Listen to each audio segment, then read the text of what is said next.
Welcome. Let me say something about soft, barycentric, refined manifolds. We can explicitly give the chromatic number of these manifolds. Here are the definitions. So we have a d-manifold, d-dimensional manifold, characterized by all unit spheres being d-1 dimensional spheres, and then we can look at the chromatic number, and we can look also at the vertex arboricity. So I looked at that in 2021, and this is a diagram from that 2021 paper. So there's a trivial lower bound d+1, which is coming from the coloring of the maximal simplices, and I established the upper bound, the 2d+2. And the idea is very simple. What you do is you establish first that the arboricity, the vertex arboricity of the dual graph is 2. And then you color a simplex, a maximal simplex, and you use this forests to color all the manifold. So you take a forest. Along a forest, you don't get into trouble, you don't get into constraints. That's this Hewood idea, you don't get into constraints along a forest, so you can color the maximal simplices along forest and along a tree, and then you do that for different trees, and the A of G tells how many trees do you need.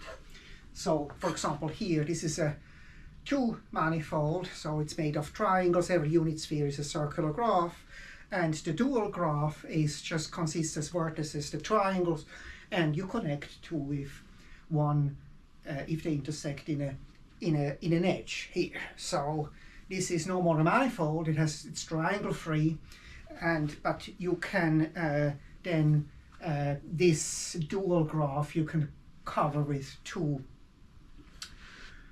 trees.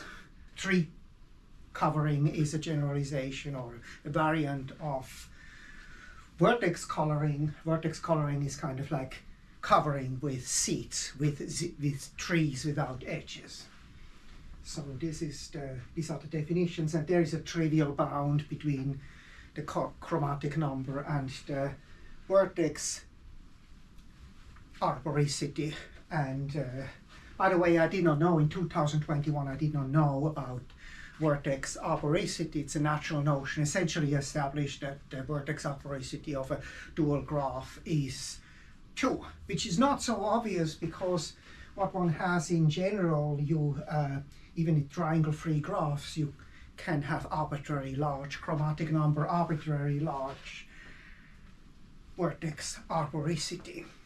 So, but manifolds or dual graphs of manifolds are special.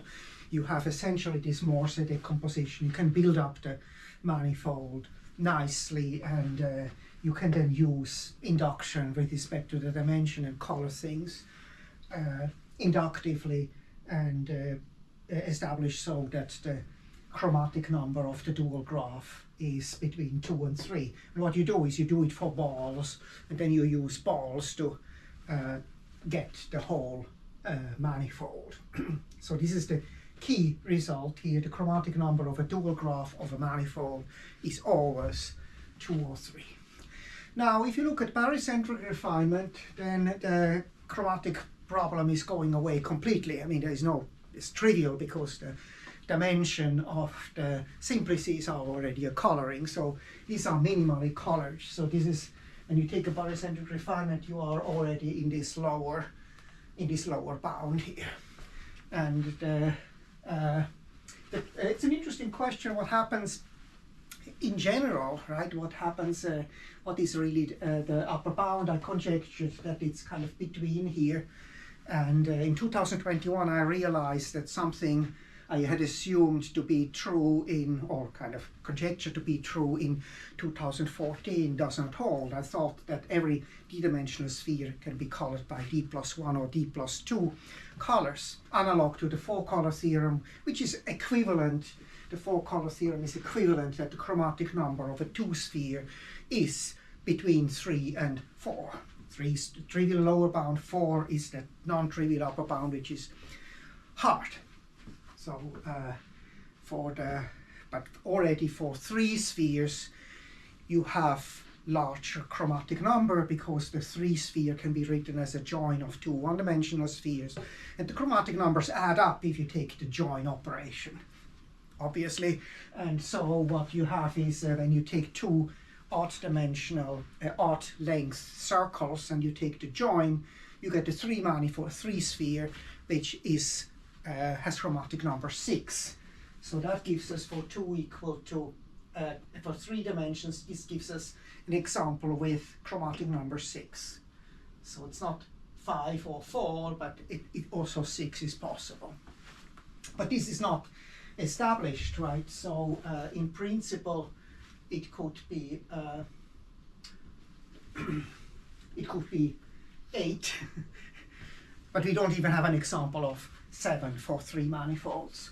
And also for 2 manifolds, there is a conjecture of Albertson-Stromquist from 1982, formulated in a little bit different way, because they didn't use this definition of manifolds, but it's probably equivalent, that the chromatic number of a 2 manifold is always smaller or equal to 5.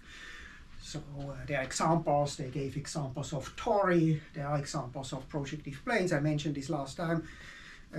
Jenny, one of the students who worked with me on this in 2014, she found a projective plane which has chromatic number 5, but we don't have any 2 manifold where the chromatic number is established to be 6. So that's open. Now for d equal to 5 also we can get examples using the join, right? We take the join of two manifolds, each 2 manifold with chromatic number 4 gives us as a join something with chromatic number 8. So that's the conjectured upper bound. I can only prove 12 with that bound, with that upper bound, 2d plus 2.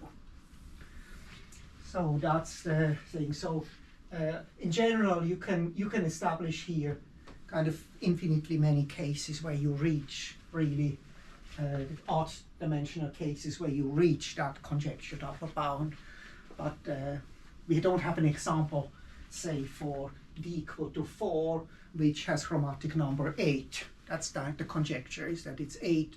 I believe this should be possible, but we cannot use join to get such examples. They are probably not spheres. So it's an interesting problem, of course completely different than the coloring problems which is considered in topological graph theory, where you actually have triangularizations of manifolds. We never consider ever the continuum here, and so what you have, kind of a famous example in the topological graph coloring case, is a 7 coloring of the torus. So you can actually put a K7 on the torus, but K7 is, of course, that's a 6-dimensional object, not a 2-dimensional object. We need manifolds, and for a manifold we have every unit sphere has to be a d-1 sphere. So it's an interesting type of question, and I think that's kind of a neat result here, that for soft barycentric refinement we have this alternative, right? Either we have d plus 1 or d plus 2. D plus 1 happens even only if the Fisk manifold talked about last time is empty. This happens if the Fisk manifold is not empty, if there are some d-2 simplices which have dual spheres, which are circles of odd length. So this is an interesting dichotomy here. For general manifolds, the question is still wide open. That's what I wanted to say.